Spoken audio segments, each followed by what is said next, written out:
Ration card లేనోళ్ళ దరఖాస్తులు ఎట్లా 6 గ్యారెంటీలకు అర్హతపై కొరవడిన స్పష్టత. తెల్ల కార్డే ప్రామాణికమని ఇప్పటికే సర్కారు ప్రకటన. మరి కార్డు లేని వారి దరఖాస్తులు పరిగణిస్తారా? కొత్త రేషన్ కార్డు కోసం దరఖాస్తు చేయొచ్చా? మంజూరయ్యేదాకా 6 గ్యారెంటీల గడువు ఉంటుందా? ప్రజాపాలన అప్లికేషన్లో ప్రజల్లో ప్రశ్నలు ఎన్నో. చూడండి, ఈ 10 సంవత్సరాలలో కేసీఆర్ ప్రభుత్వం ఒక్క రేషన్ కార్డు అంటే ఒక్క రేషన్ కార్డు ఇవ్వలేదు వాస్తవంగా. సో గతంలో రేషన్ కార్డులలో ఉన్నప్పుడు కుటుంబంలో ఉన్నటువంటి తల్లిదండ్రులతో పాటు కొడుకులు పిల్లలు అంతా ఉండే. కానీ ఈ 10 సంవత్సరాల్లో ఆ కొడుకులకు బిడ్డలకు ఇద్దరు కూడా పిల్లలు అయిపోయినాయి. మరి వాళ్ళకు కూడా రేషన్ కార్డులు కావాలి. కానీ ఇక్కడ అసలు ట్విస్ట్ అక్కడే ఉంది వాస్తవంగా. ఇక్కడ 6 రేషన్ కార్డులు ఉన్న వాళ్ళకే 6 గ్యారెంటీలు అమలు చేస్తామని చెప్పేసి ఈ రాష్ట్ర ప్రభుత్వం చెప్పింది వాస్తవంగా.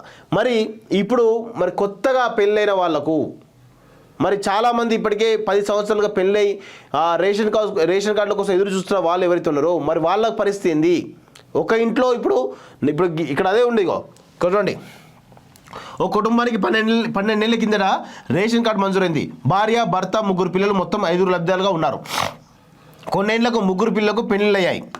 కూతురు అత్తవారింటికి వెళ్ళిపోగా కొడుకులు ఇద్దరు వేరువేరుగా ఉంటున్నారు. వారికి కూడా సంతానం కలిగింది. ఆ కుటుంబానికి ఒకే యూనిట్గా రేషన్ కార్డు ఉన్నా ఇప్పుడు 3 కుటుంబాలుగా మారిపోయింది. కొడుకులు భార్య పిల్లలతో అద్దె ఇంట్లో ఉంటున్నారు. సొంతంగా కొత్త కార్డు కోసం వారు చేసుకున్న దరఖాస్తులు పెండింగ్లో ఉన్నాయి. సో ఇక్కడ విషయం ఏంటంటే ఇప్పుడు ఒక కుటుంబం పోయి 3 కుటుంబాలు అయింది. ఇప్పుడు 3 కుటుంబాలకు కూడా లబ్ధి జరగాలి అంటే మరి వీళ్ళకు రేషన్ కార్డు ఉండాలి. రేషన్ కార్డు లేవు కాబట్టి మరి వాళ్ళు ఎట్లా ఈ 6 గ్యారెంటీ ఎట్లా అప్లై చేస్తారనేది ఇప్పుడు ప్రజల ముందున్నటువంటి ప్రశ్న.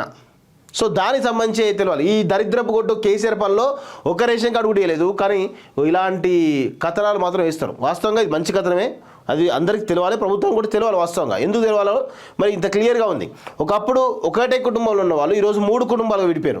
ఈ 3 కుటుంబాలు విడిపోయినంటే ఈ 6 గ్యారెంటీలు కానీ మిగతా విషయాలు కావచ్చు ఇవన్నీ కూడా లబ్ధి చేకూరాల్సినటువంటి అవసరం ఉంది. వాళ్ళకి లబ్ధి చేకూరాలంటే వాళ్ళకి కొత్త రేషన్ కార్డు ఇవ్వాలి. ఫస్ట్ కొత్త రేషన్ కార్డుల ప్రక్రియ స్టార్ట్ చేసిన తర్వాత 6 గ్యారెంటీల పైన మరి నిర్ణయం తీసుకుంటే బాగుండేది. ఒకవేళ 6 గ్యారెంటీల పైన నిర్ణయం తీసుకోకపోయినా, కొత్త రేషన్ కార్డు నిర్ణయం తీసుకోకపోయినా ఈ ప్రాసెస్ స్టార్ట్ అయిన ఇమీడియట్గా మరి దాన్ని కూడా స్టార్ట్ చేస్తే బాగుంటుంది అనేది నా యొక్క సూచన. కానీ కొంత గందరగోళం ఉండే అవకాశం అయితే బలంగా ఉన్నట్టయితే మనకైతే తెలుస్తూ ఉంది.